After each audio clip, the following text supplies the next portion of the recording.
Good day, everyone. My name is Geraldine Bogtong, and our session for today is about the power supply unit. A power supply unit converts AC low voltage regulated to DC power for the internal components of a computer. Modern personal computers universally use a switch mode power supply.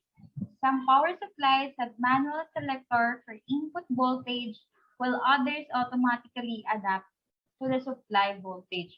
So we all know that the power supply unit, siya yung nagbibigay ng current o ng kuryente para mabuksan natin o ng power para mabuksan natin ang ating computer system. So pag wala si power supply unit, hindi gagana ang ating computer system. So siya yung nagko-convert from AC low voltage to DC power para syempre gumana lahat ng mga components na nasa loob ng ating computer system.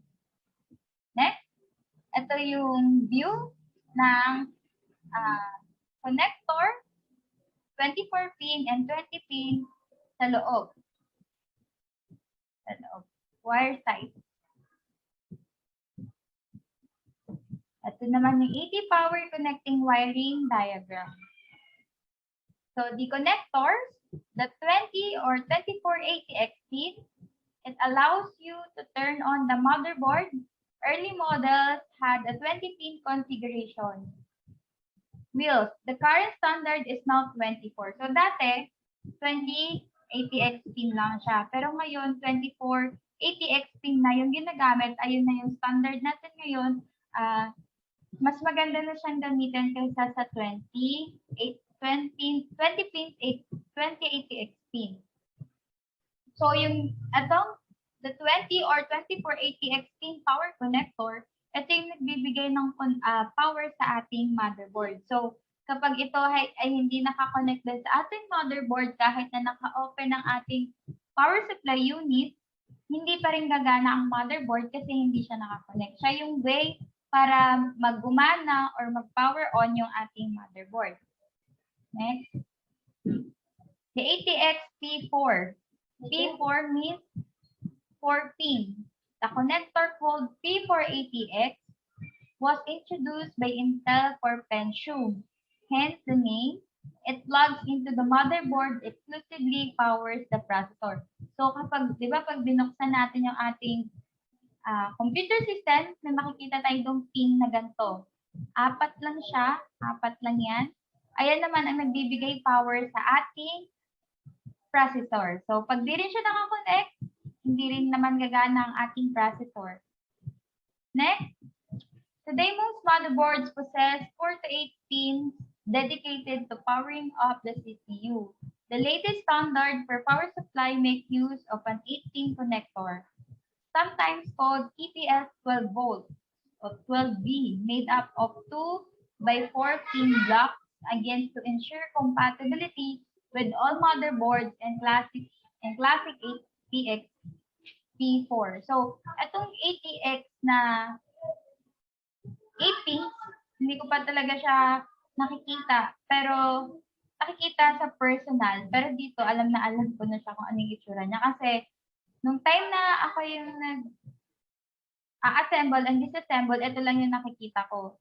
Yung 4 pins. Yung model na ginagamit namin na computer system o na system unit para mag-assemble and disassemble, itong 4 pin.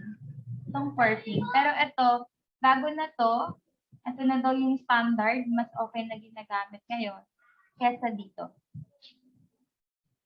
Sa 4 pin. Next, the Molex. The most classic, still very present in every PC. It is sometimes made directly on the motherboard. And it is used to connect the hard disk and other drives. Some graphic cards may require this connector too. Know that Molex or SATA connectors are easily available nowadays. So, ito, mas mabilis mo siyang mahanap. Ang Molex, ginagamit naman natin para mag-power on o nakakonect naman siya sa ating hard drive or hard disk. Saka sa mga different drives ng ating computer system o ng ating system. Next, the SATA connector. Modern power supply must have at least 4 of these to power up drives at the SATA standard. So ito, makikita nyo to, mas mabilis na itong makikita pag in-open. Ako nung assembling and disassembling ako, ito yung mas mabilis kong nakita na nakakonect sa mga drive. So, kailangan ang power supply o yung modern power supply at least merong 4 na ganito. Why? Para mas ma-connect natin yun sa ating mga drives kung marami tayong drives. At ito rin daw yung ating SATA standard. At least 4 na ganito meron dapat. Para kung madami kang drives sa loob ng iyong computer system or ng system unit natin, marami kang pwedeng pag-connectan or marami kang available na SATA para ma-connect ito doon.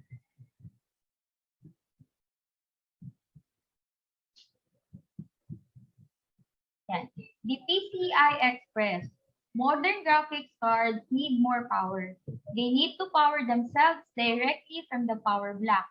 This is the role of this connector. Originally, a 16 configuration and now available in 18. So, PCI Express. Para naman to sa ating graphic card. Para magkaroon naman ng power. Ito naman yung connector para bigyan ng power yung ating graphics. O yung mga modern graphics. And, ano na siya? Dati, 16 configuration. And ngayon, meron ng 18. So, makikita nyo yung 18 kapag sa mga bagong model. Pero, sa mga lumang model, 16 pa rin naman ang makikita niya. Wala namang problema doon. Pwede nyo rin namang palitan kung gano'n na talaga yung connector. Pero kung 16 ang nasa inyong model, 16 na lang din muna yung gamitin niya.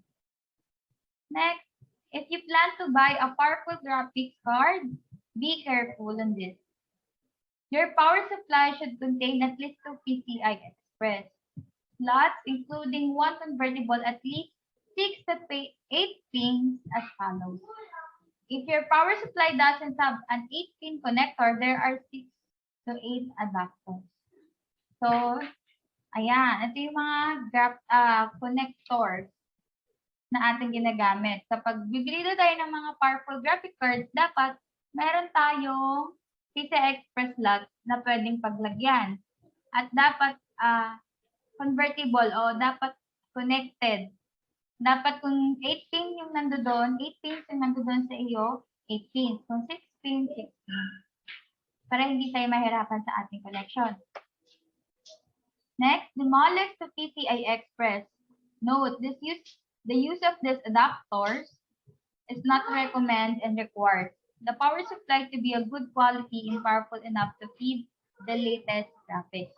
So, hindi naman na talaga siya ganun kakailangan kasi yung kung ano yung model na nandoon sa ating computer system, mabibigay naman na yung quality talaga na gusto natin. And syempre, kapag bibili naman tayo rin naman mamimili nun. So, dapat natin i-double check yung specs na nabibilihan natin computer system.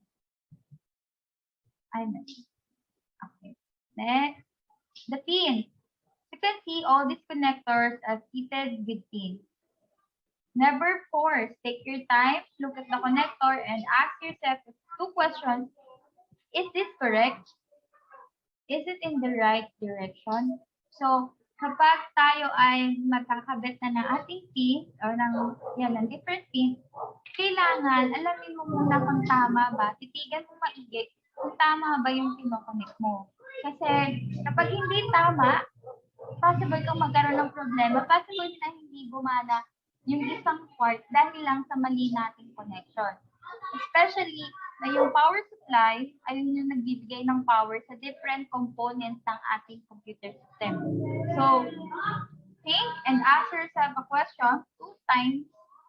If tama ba yung connection mo? Nasa tama ka ba na posisyon? O tama ba yung connector na i-connect mo? Or tama ba yung pagkaka-connect mo? Kailangan lagi tayong careful sa ating pag-connect sa different computer pins para hindi masira din ang ating computer system and also para hindi din masira yung ating components, computer components.